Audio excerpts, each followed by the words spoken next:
I want to, my hammer. I want to spoil my mother. I want to. I am Samantha. You are blessed. You are beautiful. Thank God for you and this video. So today we have a beautiful, magnificent, and special guest, and this is Chichi DK Mom. The topic of discussion is basically growing up in an African-based church. And by that, I would say specifically like Nigerian, because that's what I am, and I can relate to that more. We're just going to talk about experiences and such from a mom or parent's perspective, and then of course the child. So if you don't mind me asking you, first of all, like, of course, when it comes to culture, that's what you're brought up into. And then of course you instill that with your child because you want to grow, like, lead your child the way that he should be brought up or she should be brought up. So have you, or what are your thoughts, period, on just like the way that most, not all, African churches do things in terms of helping one grow in their faith with Christ, or just the dynamics overall? And of course this is not like with all churches, just some. A few of them. Well, just like you said, these things varies from home to home and from, individual perspectives. Mm-hmm. I grew up in an African home where we believe that going to church and believing in God was a priority. My parents would literally reprimand us if we don't go to church on a Sunday morning. And so as I decided to have my family, I thought I instilled the same thing that I carried along from my parents into my children. Mm-hmm. Of course, being an African, we attach importance to going to church, believing in God, and doing right by God. It gives us this boost of accomplishment. That's just how I may say it, So do you feel like, with that being said, it could be disrespectful if a child may decide, like, they get to the age where they're like, Mom or Dad, I want to stay home, or Mom, Dad, I want to do my own thing and go to another church? That's kind not of, sort of. based. It's not African based, but because we live in a different society now where we watch other people or other cultures embrace like the American situation, we try to leave our young adults, people like you. But when you're in that age where we feel you should conform to the principles or guidelines in the house, we expect you to go to where we worship. Which makes sense. Yeah, but ordinarily, I think as a young adult, tomorrow you're going to find your husband, tomorrow you're going to find your wife, you're going to start your own, home, basically, or family.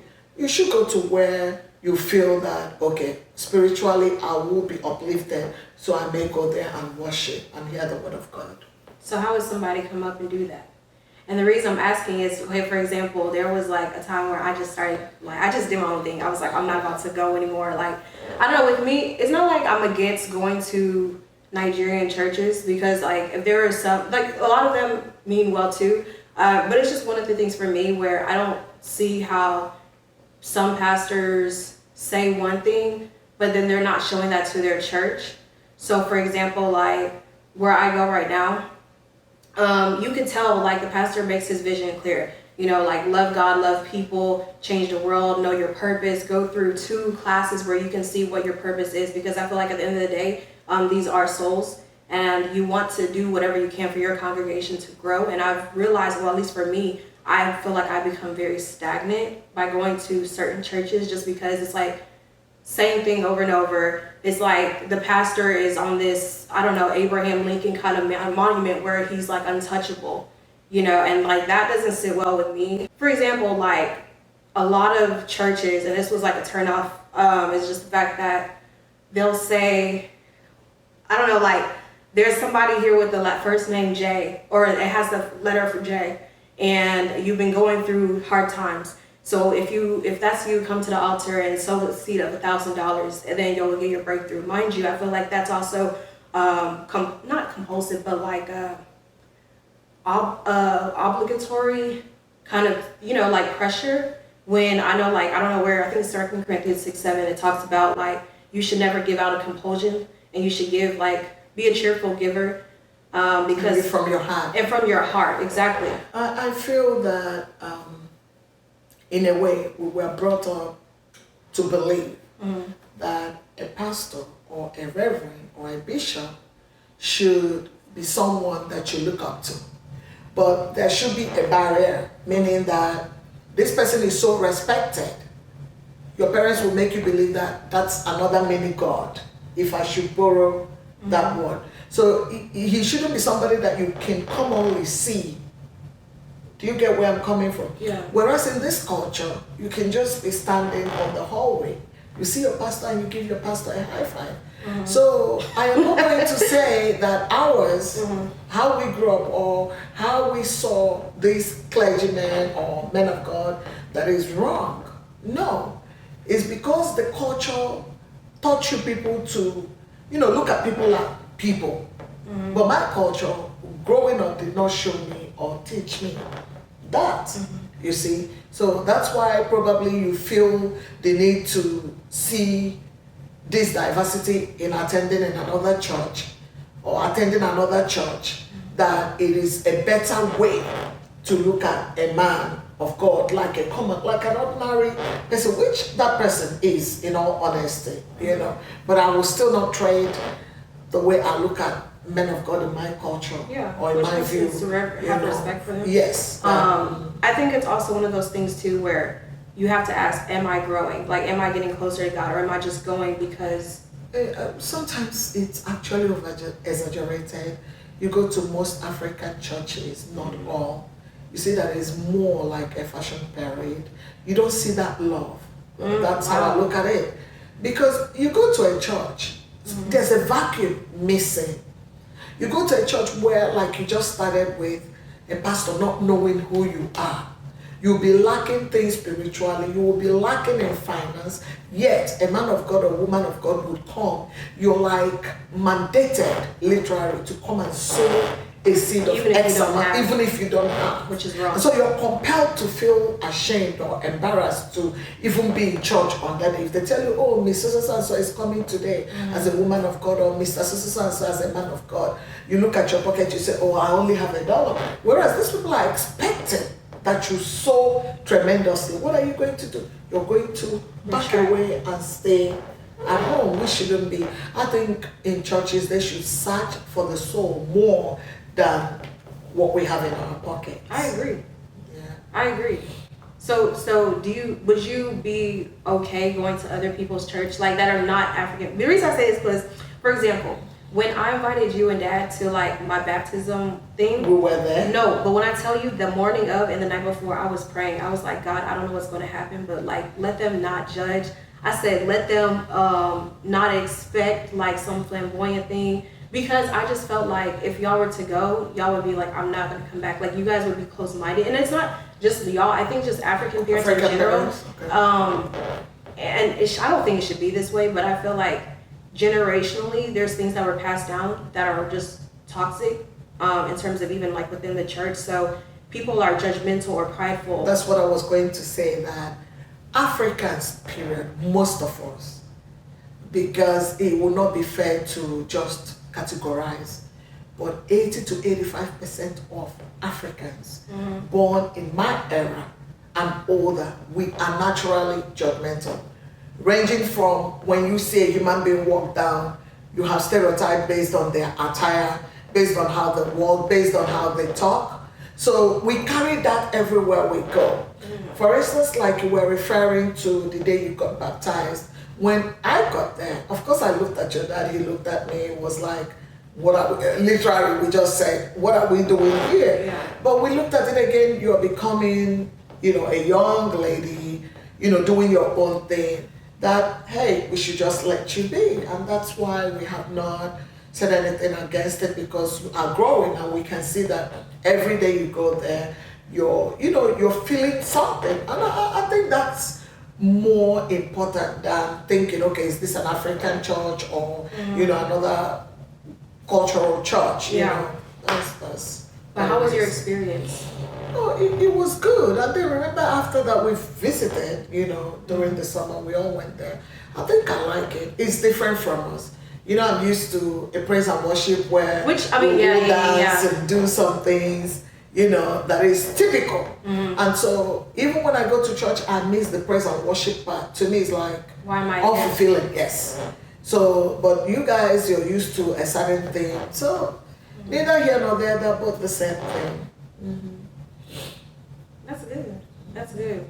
I don't know. I mean, like I said, I'm not like trying to disrespect anybody or any church or anything, but I just feel like at the end of the day, these are people we're dealing with, and like pastors, no matter what denomination, no matter what culture, have to remember it's people first.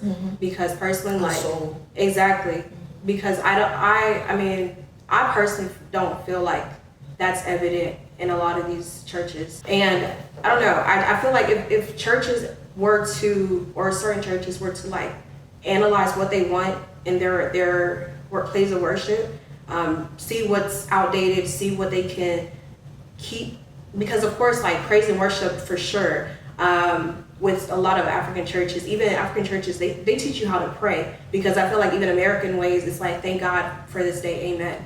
But like Nigerian churches will teach you how to pray, long testimonies, which I mean, testimonies can be as amazing or big as I woke up today to, oh, I didn't get a ticket, but I feel like sometimes they're like, oh, it has to be, I went to Jupiter and came back and that's my testimony, even though that's out of this world. But, I just feel like the focus sometimes is lacking.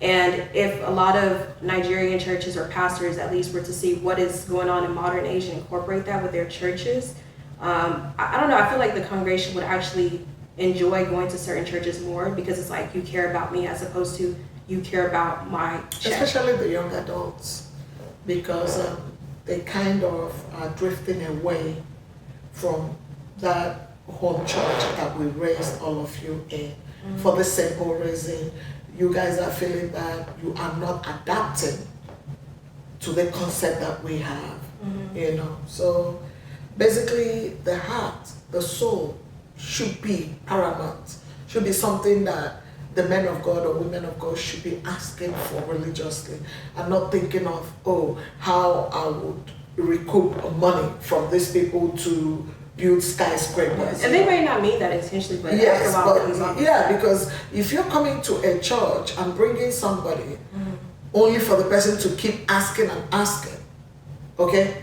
To me, you don't even care. You don't even know who your congregations are. Exactly. That's my thing. You don't know who they are. They don't know. You're asking for 1,000 when you don't even know if I have $10 in my pocket.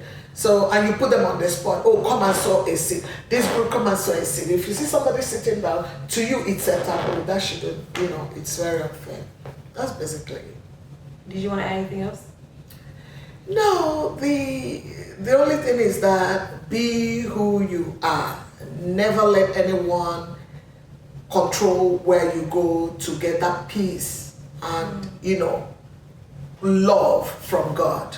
If you feel like going to any particular church where you feel after leaving that church you have accomplished your desire for that day, that week, that month, please go ahead and do that. Thank you for being a part of this video.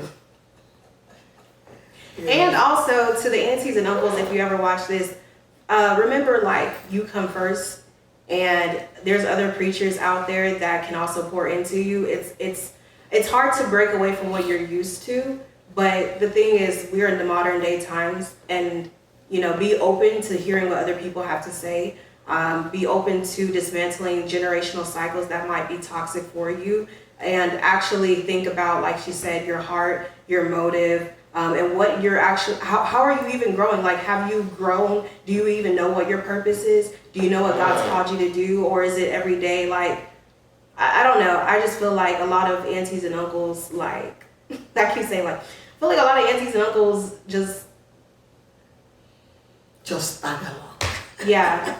And times are changing. But I love y'all at the end of the day. It's just, like, there's more to life. There's more to the church. There's more to versus, like, if anything, the new trendy ones like Michael Todd of Transformation Church, sermons are powerful. Like, I promise you'll be impacted. So that is this video. Hopefully you learned something. Thank you for featuring and your message. Thank you. Bye. Bye.